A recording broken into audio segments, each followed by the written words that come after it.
우리 모두는 어릴 적부터 어르신들에게 열심히 노력해야 된다, 범사에 최선을 다해야 된다, 열심히, 최선, 이런 말을 참 많이 들었습니다. 물론 맞는 말입니다.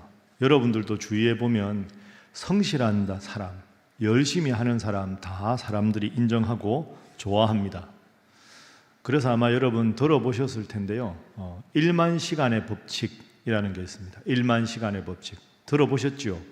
예, 1만 시간의 법칙이라는 건 그 말콤 글래드웰이라는 사람이 그의 책 아웃라이어라는 저 책에서 주장한 내용입니다.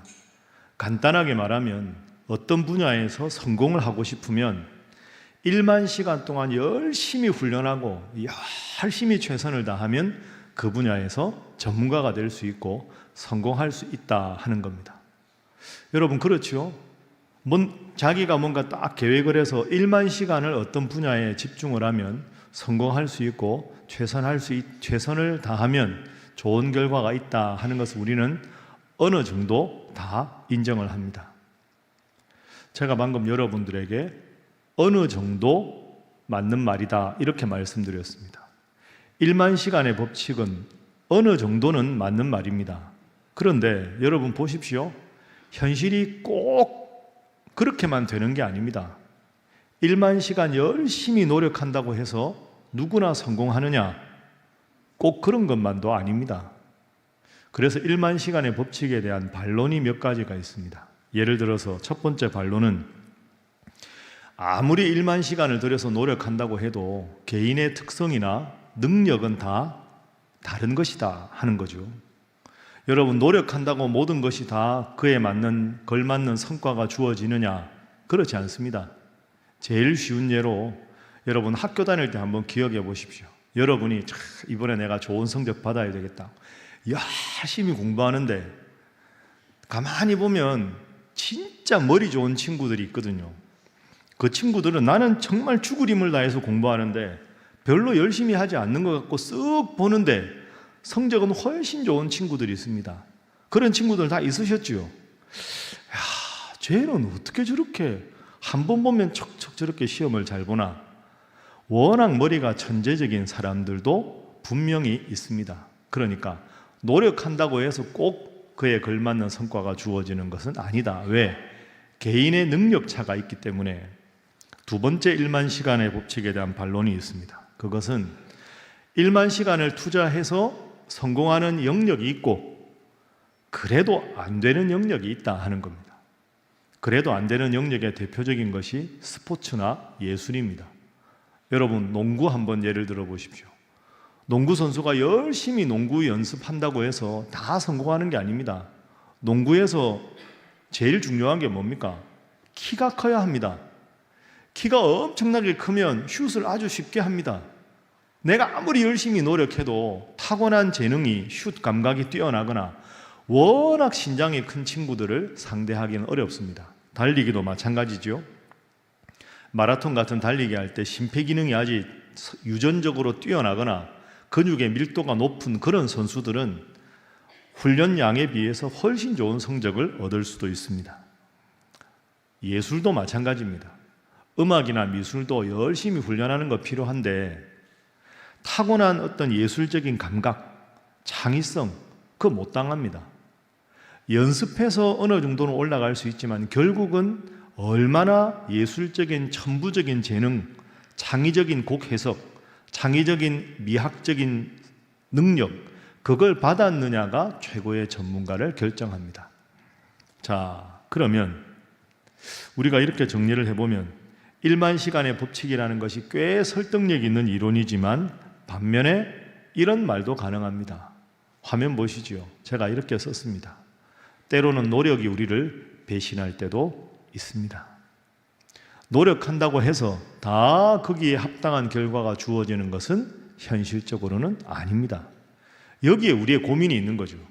열심히 하면, 최선을 다하면 그에 걸맞는 결과가 딱 주어지면 좋은데 노력이 나를 배신할 때도 있고 열심히 했는데도 내가 바라는 성과가 나오지 않을 때가 있습니다. 그럴 때 우리는 마음이 힘듭니다. 맥이 탁 풀리고요.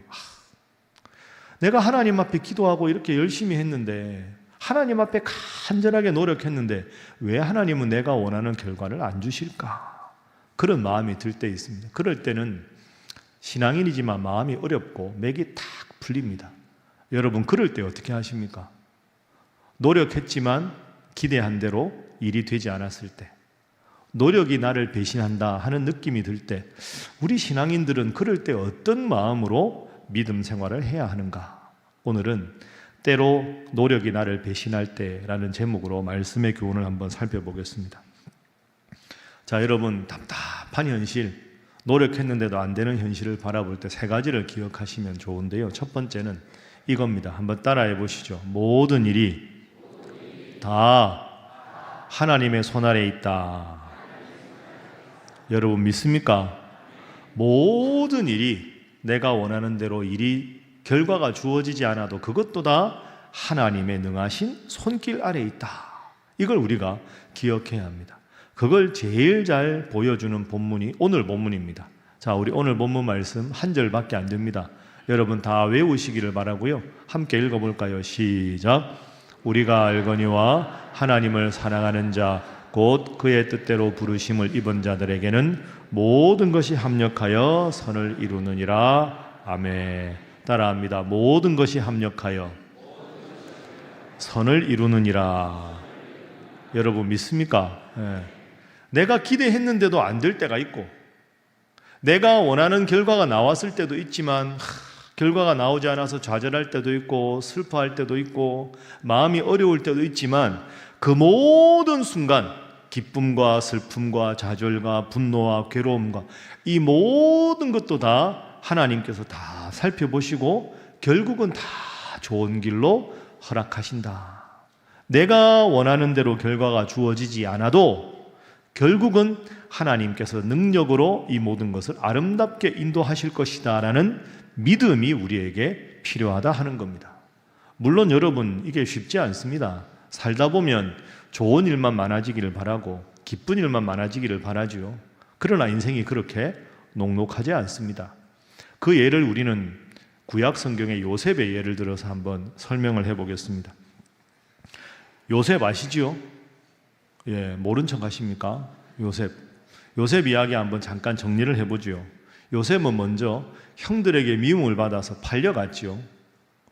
그리고 요셉은 원래 야곱이라는 사람의 11번째 아들입니다. 그런데 12아들 중에서도 끔찍하게 야곱 아버지가 요셉을 사랑했습니다. 옷도 예쁜 채색 옷을 요셉에게만 특별하게 입혔습니다. 그런데 우리가 아는 대로 요셉은 어릴 적부터 꿈쟁이였습니다. 꿈을 꾸었습니다. 꿈 이야기를 해서 아버지 어머니도 자기에게 절하고 형들도 다 자기에게 절했습니다. 그런 말을 자랑스럽게 이야기하는 거죠. 그러니까 형들이 아주 아버지의 사랑을 독차지하는 요셉을 미워했습니다. 그래서 저 멀리 양을 치러 갔을 때 요셉이 멀리서 형들을 위문하러 오자 그 요셉, 사랑스러운 동생이지만 아버지의 사랑을 독차지하는 그 동생을 애굽의 노예 상인에게 팔아버렸습니다. 그래서 노예 상인에게 팔려서 정말로 17살의 어린 나이에 요셉은 노예가 됩니다. 그래서 여기서 이제 요셉 이야기가 두 번째로 등장이 되는 거죠. 애굽의 시위대장인 보디발의 집에 노예로 팔려갑니다. 얼마나 억울했을까요? 그런데 요셉은 그런데도 하나님을 잘 믿었습니다. 원망하지 않았습니다. 열심히 일하니까 시위대장 보디발에게 큰 신뢰를 받았습니다. 여러분, 그런데 세상 일이 내 마음대로 되지 않습니다. 보디발의 아내가 보기에 젊은 노예가 일도 잘하고 잘생기고 똑똑하니까 유혹합니다. 그 유혹을 물리쳤지요. 물리쳤으니까 이 여인이 그것에 앙심을 품고 요셉이 자기를 겁탈하려 했다고 거짓으로 누명을 씌웁니다. 그래서 요셉은 억울하게 또 감옥에 갇힙니다. 하나도 잘못한 게 없는데 억울한 일을 또 당하게 된 것이죠. 그런데 거기에도 하나님의 섭리가 있었습니다. 감옥에 갇혀 있는데 그 감옥 속에서 하나님께서는 술 맡은 관원장과 떡 맡은 관원장을 만나게 하셨습니다. 그러면서 요셉이 다시 한번 하나님 앞에서 재기할 수 있는 그런 가능성을 주셨습니다. 그리고 이제 세 번째 장면으로 넘어갑니다. 요셉이 바로 애굽의 왕 바로의 꿈을 해석할 수 있는 기회를 얻게 됩니다. 이 바로가 꿈을 꾸었는데 아무도 그 꿈을 해석을 못하는 겁니다. 그런데 생각을 해보니 이 요셉이 하나님의 특별한 재능을 가진 것을 신하들이 추천해서 왕궁에 가게 되지요. 바로의 꿈을 정확하게 해석을 합니다. 그래서 그 꿈이 하나님께서 주신 계시임을 알게 됩니다. 바로가 요셉을 무척이나 마음에 들어 하지요. 그리고 갑자기 야곱이 요셉을 애굽의 총리 대신으로 삼습니다.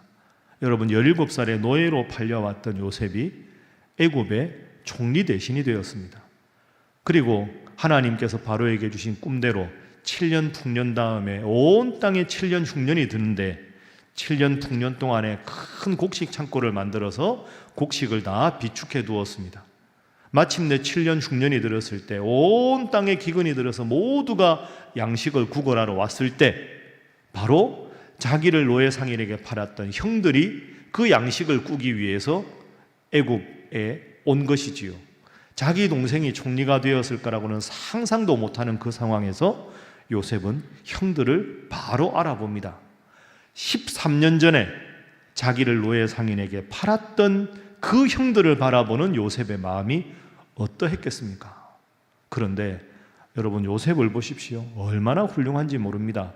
그 형들 앞에서 형님들, 제가 바로 13년 전에 형님들이 노예 상인에게 팔았던 요셉입니다 하고는 보복하는 게 아니라 이렇게 고백을 합니다. 자, 그 고백 우리가 함께 한번 보겠습니다. 창세기 50장 20절 21절입니다. 당신들은 나를 해하려 하였으나 형님들은 나를 노예 상인에게 파셨으나 하나님은 그것을 선으로 바꾸셨습니다. 그래서 오늘과 같이 많은 백성의 생명을 이 흉년에 구원하게 하시려고 그 옛날에 형님들을 통해서 저를 파신 겁니다. 21절, 자, 함께 읽어봅니다. 시작. 당신들은 두려워하지 마소서.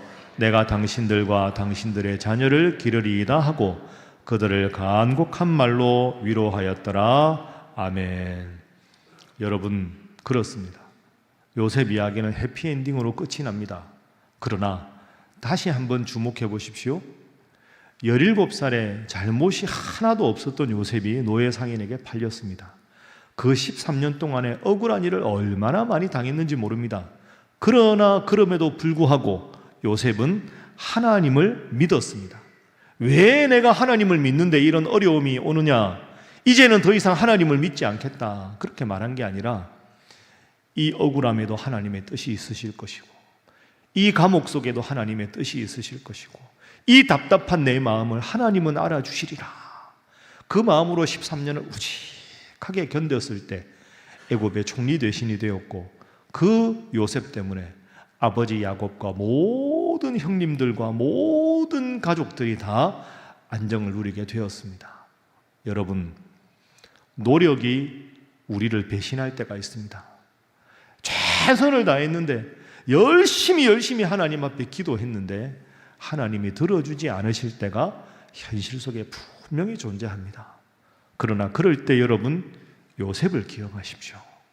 그래도 요셉이 하나님 원망하지 않고 하나님 편에 섰을 때 하나님은 요셉을 위대한 인물로 써주셨다 생각하시고, 노력이 나를 배신하고 기도해도 하나님이 내 기도를 응답하지 않으셨다는 답답한 마음이 들 때도 그래, 하나님은 또 다른 뜻이 있으시겠지, 그런 마음을 가지시고 우직하게 기도하셔서 하나님께서 결국은 잘 되고 잘 되게 해주시는 큰 은혜와 복을 누리는 여러분 되시기를 주님 이름으로 축복합니다.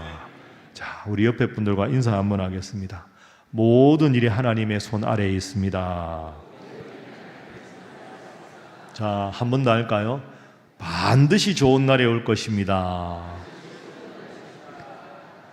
이걸 꼭 기억하십시오. 모든 일은 하나님의 손 아래에 있어서 하나님을 떠나지 않으면 반드시 좋은 날이 올 것이다. 그래서 여러분의 인생에 하나님께서 생각지도 못하고 정말로 기대한 것보다 훨씬 큰 은혜와 능력으로 여러분의 삶을 지켜주시기를 주님 이름으로 축복합니다. 두 번째 본문의 교훈입니다. 답답한 현실을 대할 때, 내 마음에 답답하고 좌절이 밀려올 때 하나님을 사랑하는 자로 살아가십시오 하는 것이 성경의 교훈입니다. 자, 하나님을 사랑하는 자, 오늘 본문 말씀 다시 한번 화면으로 보십시오. 모든 것이 합력하여 선을 이루어 주시는데 하나님이 어떤 사람에게 그런 복을 주십니까? 앞에 따라합니다. 하나님을 사랑하는 자. 그렇습니다. 하나님을 사랑하는 자. 아니, 내가 이렇게 열심히 노력했는데, 내가 이렇게 열심히 최선을 다하고 기도했는데 하나님이 나를 버리셨나 보다, 그런 마음을 갖지 말고 그래도 하나님의 뜻이 있으시겠지 하고 하나님을 변함없이 사랑하는 자에게는 하나님께서 모든 것이 합력하여 선을 이루는 위대한 결과를 주신다. 그러니까 인생이 결국은 해피엔딩으로 끝나기 위한 유일한 조건은 내가 변함없이 하나님을 사랑해야 한다 하는 겁니다. 여러분, 가장 원론적인 것 같지만 가장 중요한 것입니다. 하나님, 제가 하나님을 사랑합니다. 이 고백 평생 하시기를 주님 이름으로 축복합니다. 한번 해보겠습니다. 자, 가슴에 손을 대시고 저를 따라 하시죠. 하나님, 제가 하나님을 사랑합니다.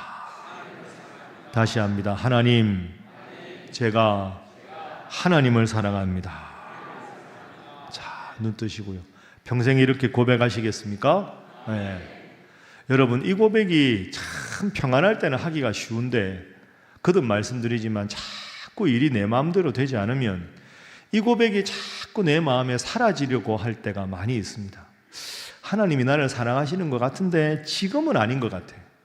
하나님이 나를 사랑하시는데 왜 이런 일이 있나? 이런 마음이 나도 모르게 내 마음속에 찾아올 때가 솔직히 있습니다. 그럴 때 오늘 본문 다음에 중요한 요절이 하나 나옵니다. 그럴 때마다 이 요절을 꼭 기억하십시오. 그러면 여러분 마음속에 하나님의 사랑을 의심하는 마음이 사라질 겁니다. 자, 로마서 8장 32절 말씀입니다. 함께 읽습니다. 시작. 자기 아들을 아끼지 아니하시고 우리 모든 사람을 위하여 내주시니가 어찌 그 아들과 함께 모든 것을 우리에게 주시지 아니하겠느냐. 아멘. 바울이 이렇게 말하는 겁니다. 하나님을 사랑하는 사람은 모든 일을 다, 힘든 일도 기쁜 일도 슬픈 일도 좌절하는 일도 결국은 하나님이 다 좋게 해주신다. 아이, 저는 그거 못 믿겠어요. 내 인생에 하나님은 나를 사랑하시는 것 같지 않아요. 하나님께서 함께 하신다면 어떻게 내 인생에 자꾸 이런 어려운 일이 있습니까? 그렇게 의심이 들 때마다 32절, 하나님이 나를 사랑하셔서 하나밖에 없는 독생자 예수님을 십자가에 못 박히시기까지 사랑하셨는데 그렇게 우리를 사랑하시는 하나님이 우리를 버리실 리가 있겠느냐? 이걸 바울은 생각하라는 겁니다. 여러분, 자식 키우면서 다 우리가 느끼지 않습니까? 세상에서 제일 우리가 사랑하는 대상이 자식 아닙니까?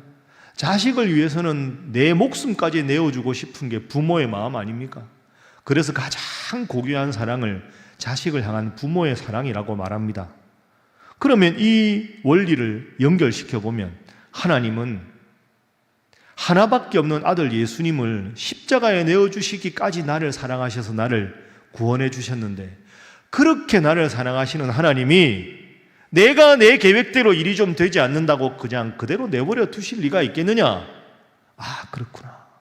하나님은 정말로 나를 사랑하시는 분이었지, 지금도 나를 사랑하시는 분이지, 이 마음을 늘 갖고 하나님이 나를 사랑하시는 것을 결코 의심하지 않으면 하나님은 가장 좋은 때 가장 좋은 방법으로 우리의 기도를 들으시고 우리의 모든 답답한 마음을 기쁨의 눈물로, 감사의 눈물로 바꾸어 주시는 줄로 믿습니다. 그 아름다운 결과가 올 때까지 실망하지 말고, 때로 노력이 나를 배신할 때에도 그래도 하나님은 이 순간에도 나를 사랑하신다, 이 마음을 결코 잊지 말아라 하는 겁니다. 여러분, 그렇습니다. 이렇게 생각해 보면 우리 인생에 벌어지는 모든 일이 다 은혜 아닌 게 없습니다. 다 지나고 나서 여러분 인생을 돌아보면 다 은혜 아닌 게 있습니까? 그래서 저도 그렇습니다. 인생을 살다가 이렇게 답답한 일이 있고 또 답답한 일이 있고 힘든 일이 저도 없겠습니까? 그럴 때 저는 로마서 8장 32절을 생각하고요. 또 하나, 지나온 일을 딱 돌아보십시오. 그 순간에도 하나님께 원망하고 이 순간에도 하나님께 답답하다고 했는데 다 오늘 시점에서 돌아보면 하나님이 이래서 이 일을 예비하신 것이고 저래서 저 일을 예비하신 것이고 은혜 아닌 것이 없습니다. 모든 것이 다 하나님의 은혜라 고백하는 여러분 되시기를 주님 이름으로 축복합니다. 오늘 시골 마을에 초등학교 5학년 개구장이 남자아이가 하나 있었습니다. 근데 이 아이는 배가 이렇게 뿔룩 나왔습니다. 어린 애들 중에 그런 애들 있잖아요. 잘 먹어가지고 이렇게 귀엽고 포동포동 살이 쪄서 배가 이렇게 볼록 나온. 근데 이제 친구들이 아주 얘를 놀리는 겁니다. 배가 이렇게 볼록 나왔다고. 별명이 뭘까요, 그러면? 다 아시는군요. 올챙이였습니다. 올챙이처럼 배가 볼록, 야, 올챙이! 이렇게 자꾸 애들이 불렀. 그러니까 얘는 기분이 나쁜 겁니다. 그런데 이제 남자애들 한참 막 씩씩하게 달릴 때 아닙니까?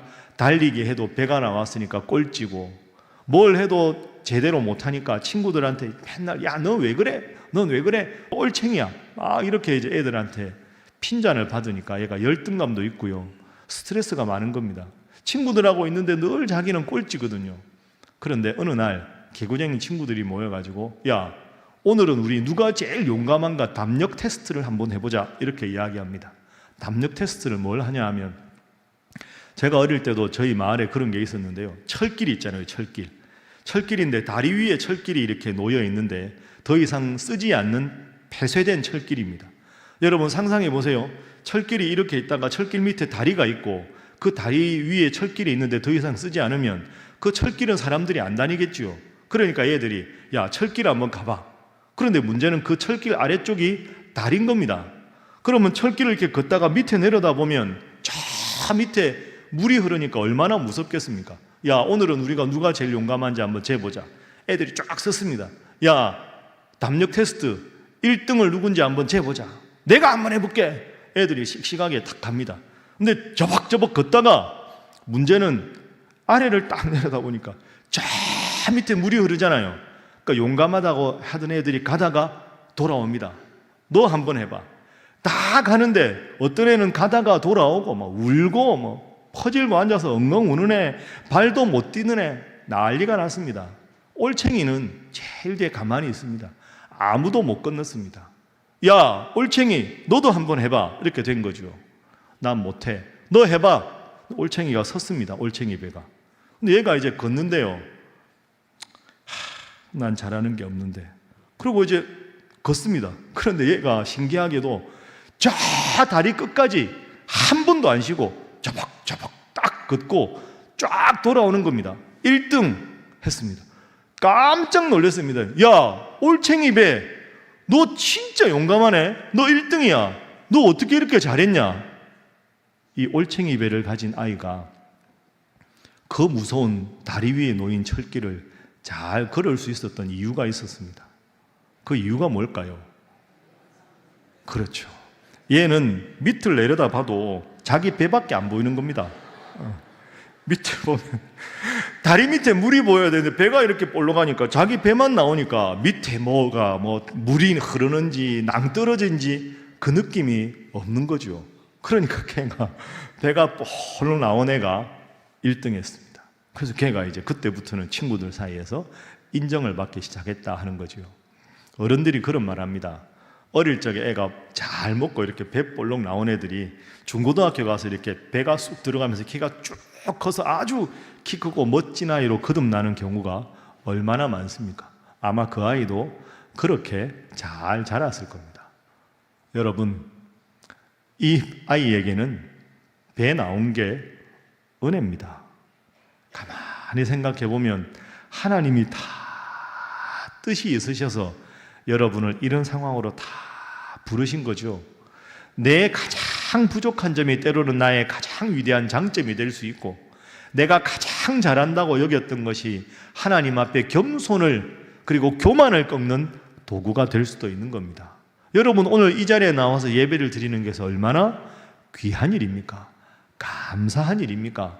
하나하나 생각해 보면 원망도 많이 하고 하나님 앞에 불평도 많이 하고 하나님이 나를 정말 사랑하시는가 생각하지만 다시 한번 돌아보면 이 모든 것이 하나님의 은혜이구나 라고 생각하셔야 합니다.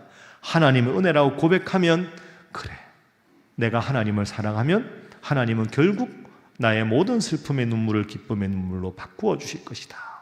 그런 마음 품으시고 하나님 끝없이 사랑해서 여러분의 인생에 좋은 날 보시기를 주님 이름으로 축복합니다. 다시 한번 옆에 분들과 인사하겠습니다. 하나님 사랑하시기 바랍니다. 한 번 더 할까요? 모든 것이 다 은혜입니다. 그래서 마지막으로 우리가 힘들어도 하나님을 사랑하고 살면 하나님은 오늘 본문에 말씀하신 대로 모든 것이 합력하여 선을 이루게 해주신다. 이렇게 말씀하셨습니다. 여러분, 오늘 요절이요, 본문이 한 절이니까 다 외우십시오. 다시 한번 읽어볼까요? 로마서 8장 28절 말씀. 자, 화면에 오늘 본문 한번 띄워주십시오. 자, 함께 읽어봅니다. 시작. 우리가 알거니와 하나님을 사랑하는 자 곧 그의 뜻대로 부르심을 입은 자들에게는 모든 것이 합력하여 선을 이루느니라. 아멘. 하나님을 사랑하면 모든 것이 합력하여 선을 이룬다. 모든 것이 합력하여 선을 이룬다 하는 말은 하나님께서 인생에 슬프고 힘들고 어렵고 답답하고 이 모든 일을 내버려 두시는 것이 아니라 결국에는 그것을 다 모아서 아름답고 귀한 결과로 만들어 주신다 하는 그런 뜻입니다. 우리 인생의 여러 가지 조각들, 퍼즐 맞추기 하면 퍼즐 하나하나 그걸 하나하나 맞추어 가서 제일 마지막 퍼즐을 딱 맞추면 내가 상상했던 멋진 그림으로 하나님께서 만들어 주신다 하는 겁니다. 영어 속담에 이런 속담이 있습니다. 여러분도 아마 들어보셨을 텐데요. 때때로 불행한 일이 좋은 사람들에게도 생길 수 있다. 그렇죠? 때때로 불행한 일이 좋은 사람들에게도 생길 수 있습니다. 그러나 그럴 때 무엇을 기억하라고요? 내 인생에 내 뜻대로 내 마음대로 모든 일이 되지 않을 때 여러분이 꼭 기억해야 할 것, 오늘 본문 말씀 이후에 있는 8장 31절 32절 말씀이라고 제가 말씀드렸습니다. 다시 한번 화면 보십시오. 그런즉 이 일에 대하여 우리가 무슨 말 하리요? 만일 하나님이 우리를 위하시면 누가 우리를 대적하리요? 자기 아들을 아끼지 아니하시고 우리 모든 사람을 위하여 내어주시니가 어찌 그 아들을 주신 그 크신 사랑이 있는데 다른 모든 것을 우리에게 내어주시지 않겠느냐. 하나님께서 이렇게 말씀하셨습니다. 가장 귀한 아들을 주신 하나님께서 여러분의 인생의 여러 퍼즐들, 여러 조각들을 하나하나 섬세하게 인도하셔서 그 모든 것을 결국은 아름답게 만들어 주시는 줄로 믿습니다.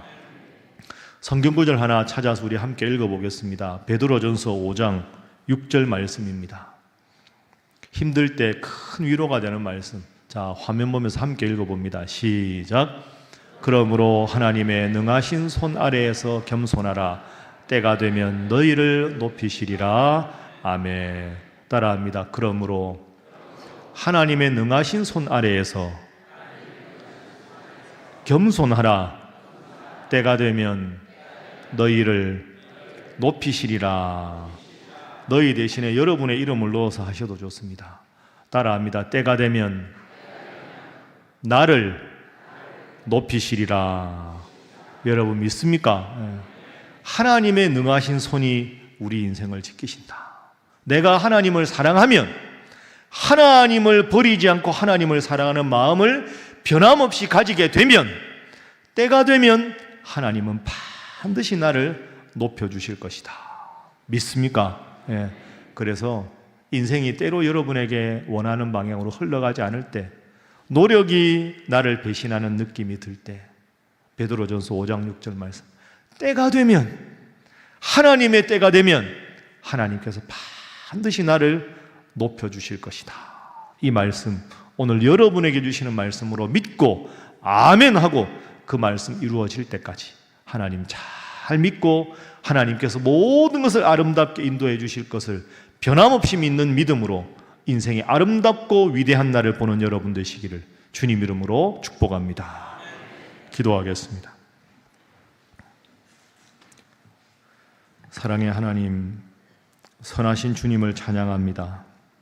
때로 우리 인생의 고난과 어려움이 찾아와도, 때로 힘들어서 하나님의 뜻을 깨닫지 못하는 상황이 와도 결국 하나님께서는 우리의 삶을 행복의 길로, 선한 길로 인도하시는 줄로 믿습니다.